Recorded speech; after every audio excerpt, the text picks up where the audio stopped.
आज की इस चर्चा का विषय है हम इंसान, होमो सैपियंस। हम इस ग्रह पर सबसे सफल जानवर हैं, पर कभी सोचा है कैसे? हम ना तो सबसे तेज हैं, ना ही सबसे मजबूत। तो आखिर हम में ऐसा क्या खास था जिसने हमें फूड चेन में सबसे ऊपर पहुंचा दिया? आज हम इसी सवाल की गहराई में उतरेंगे, युवाल नोआ हरारी की किताब सेपियंस के जरिए। और ये किताब शुरू ही एक चौंकाने वाले तथ्य से करती है। शारीरिक तौर पर एक होमो सेपियन और एक चिंपैंजी में ज्यादा फर्क नहीं है। अच्छा। हाँ, अगर आप दोनों को एक सुनसान द्वीप पर छोड़ दें तो शायद चिंपैंजी के बचने की संभावना ज्यादा होगी। तो फिर असली फर्क कहाँ है? मतलब व्यक्तिगत स्तर पर नहीं है तो? फर्क है सामूहिक स्तर पर। सामूहिक स्तर पर? बिल्कुल। चिंपैंजी 50-100 के समूह में रह सकते हैं, लेकिन उससे ज्यादा होते ही उनका सामाजिक ढांचा वो टूट जाता है, अराजकता फैल जाती है।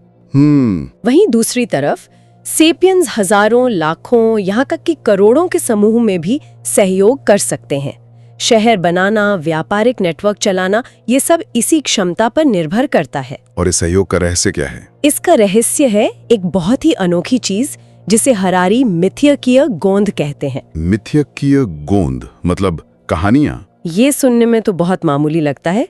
क्या आप ये कह रहे हैं कि कहानियों ने हमें दुनिया का शासक बना दिया? हाँ, लेकिन ये सिर्फ लोक कथाएं नहीं हैं। ये वो साझा कल्पनाएं हैं जिन पर हम सब यकीन करते हैं। हरारी इन्हें काल्पनिक व्यवस्थाएं कहते हैं। एक मिनट, काल्पनिक व्यवस्थाएं मतलब न्याय, मानवाधिकार, देश, पैसा, ये सब बस कहानियां हैं? एक तरह से हाँ। इन चीजों का कोई भौतिक अस्तित्व नहीं है। आप किसी देश को छू नहीं सकते, आप मानवाधिकार को लैब में टेस्ट नहीं कर सकते। सही बात है। ये सिर्फ हमारे दिमाग में मौजूद है क्योंकि हम सब ने सामूहिक रूप से इन पर विश्वास करना सीख लिया है। इसका कोई उदाहरण है? सबसे अच्छा उदाहरण है कोई कंपनी, मान लीजिए पूजो। कारें असली हैं, फैक्ट्री असली है, कर्मचारी असली हैं, लेकिन पूजो द कंपनी क्या है? वो एक कानूनी कल्पना है। अगर उसकी सारी फैक्ट्री जल जाए तब भी वो कंपनी कानूनी रूप से मौजूद रहेगी। वो लोन ले सकती है, उस पर मुकदमा हो सकता है। वाह! तो फिर हम्मुराबी की संहिता और अमेरिकी स्वतंत्रता की घोषणा, वो भी इसी तरह की कहानियां हैं? बिल्कुल। दोनों न्याय के सिद्धांतों की बात करते हैं, लेकिन दोनों की कहानियां एकदम अलग हैं। हम्मुराबी की संहिता कहती है कि इंसान बराबर नहीं है। हाँ, उसमें श्रेष्ठ, सामान्य और दास ऐसे वर्ग थे। सही। जबकि अमेरिकी घोषणा कहती है सभी मनुष्य समान बनाए गए हैं। तो इनमें से एक सही है और दूसरा गलत? हरारी के अनुसार वस्तुनिष्ठ रूप से दोनों ही गलत हैं। प्रकृति में कोई अधिकार या पदानुक्रम नहीं होता। ये सिर्फ वो नियम है जो हमने सहयोग करने के लिए बनाए हैं। तो इन कहानियों ने हमें संगठित तो कर दिया, लेकिन क्या इससे हमारी जिंदगी बेहतर हुई?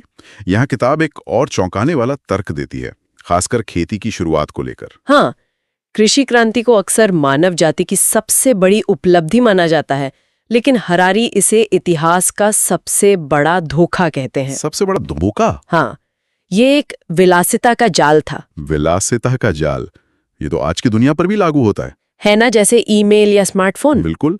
पहले लगता था कि इनसे जिंदगी आसान हो जाएगी, पर अब हम पहले से 10 गुना ज्यादा व्यस्त और चिंतित रहते हैं। सही बात है। बिल्कुल यही हुआ था खेती के साथ। कुछ पेट भरने और थोड़ी सुरक्षा पाने के छोटे छोटे फैसलों ने मिलकर प्राचीन शिकारियों को चिलचिलाती धूप में पानी की बाल्टियां ढोने पर मजबूर कर दिया। लेकिन ज्यादा खाना उगाने से तो जीवन बेहतर होना चाहिए था। आंकड़े कुछ और ही कहानी बताते हैं। किसानों का आहार शिकारियों से कहीं ज्यादा खराब और सीमित था। वो सिर्फ कुछ ही फसलों पर निर्भर थे। अच्छा। वो दिन भर एक ही तरह का काम करते थे, जिससे उनकी हड्डियों और जोड़ों में गंभीर बीमारियां होती थीं।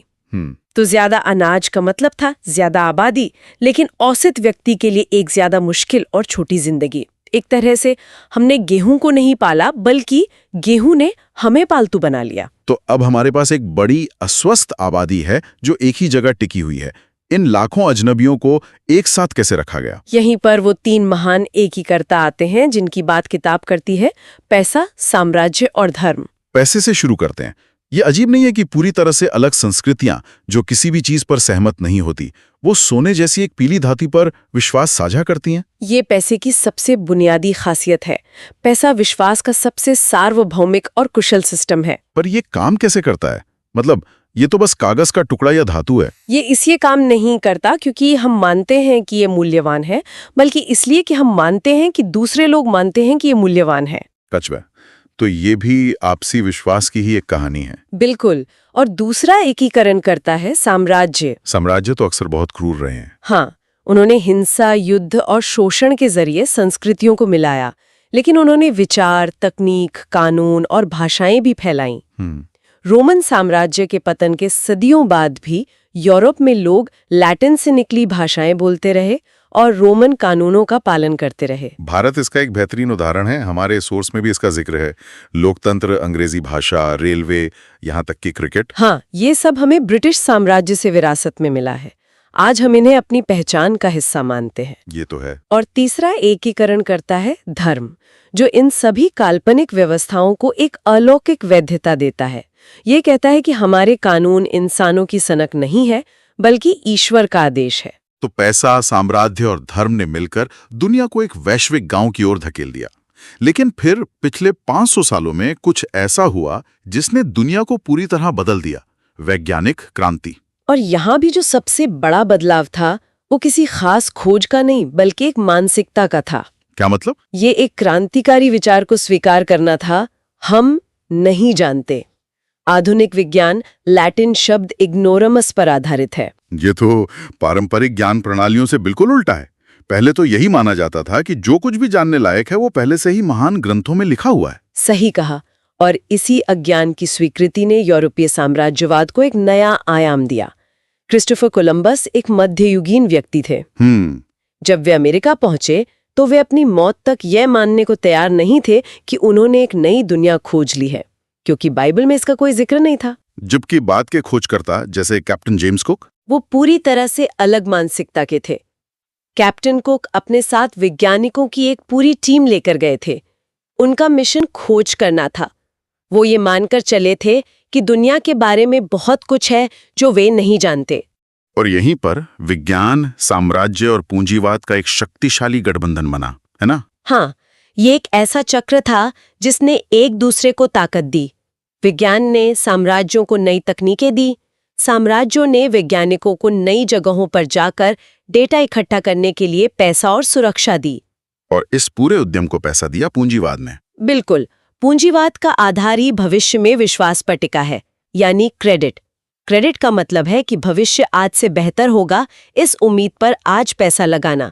और ये विश्वास वैज्ञानिक प्रगति की धारणा से आया। हाँ, एडम स्मिथ का ये क्रांतिकारी विचार कि लालच अच्छा है और एक व्यक्ति द्वारा अपने मुनाफे को बढ़ाने से पूरे समाज का भला होता है, इसी विश्वास पर आधारित था। तो अगर हम इन सबको एक साथ देखें, हमने कहानियों की शक्ति से सहयोग करना सीखा और फिर पैसा, साम्राज्य और विज्ञान ने हमें पूरी दुनिया का स्वामी बना दिया। पर किताब का सबसे बड़ा सवाल अभी बाकी है, क्या हम ज्यादा खुश हुए?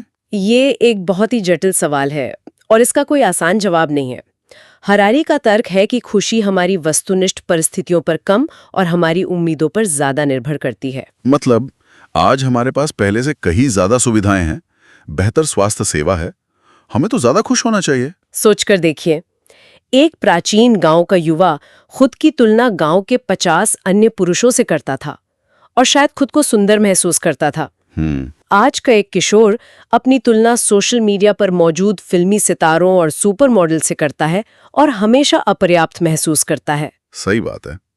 मास मीडिया और विज्ञापन लगातार हमारी उम्मीदों को बढ़ा रहे हैं। हाँ, और उन्हें पूरा करना लगभग नामुमकिन है।